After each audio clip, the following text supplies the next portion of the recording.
ए जगह देव चाचा एकरा मिर्गी मरी हो बा ऐसे कतिया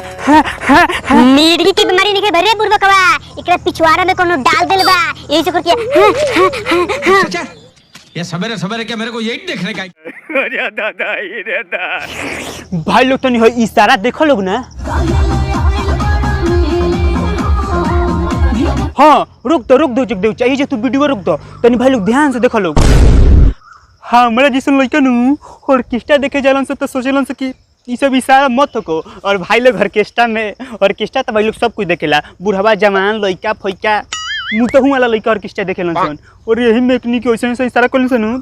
तो मूड बिगड़ जाते कोनो के नु मस्त जोक मारा रे ये हंस रे हलकट हंस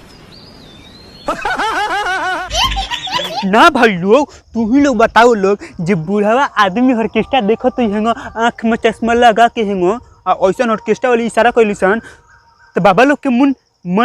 मन तनी रंगीन ना होत होई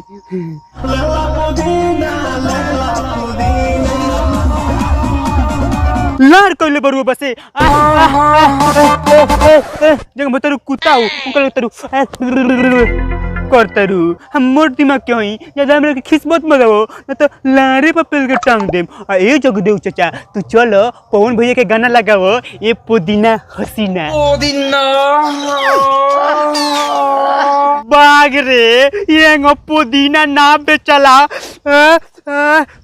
ये तो बुझाता कि कोनो पिछवाड़े में डाल देले बा अरे साला का फटा रे साला डरा क्यों नहीं भाई लोग यार लेला पुदीना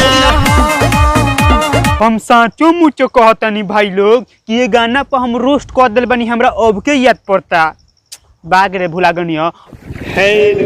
तो भाई लोग तू लोग देख सकता लोग कि हम कितना पानी हेल के वीडियो बने जानी यहाँ पर देखो लोग पूरा पानी लाग गइल बा देख सकता लोग पूरा एकदम पानी सगरो पानी हो गइल बा और यही में हम वीडियो बनाए जानी देखा लोग जौन सा खबर तला हुए है हमारे दोस्त था और देखा लोग पानी बहुत ज़्यादा लागल बा यही में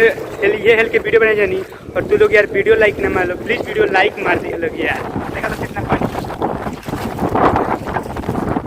यार प्लीज़ वीडियो लाइक मार दो बाय बाय।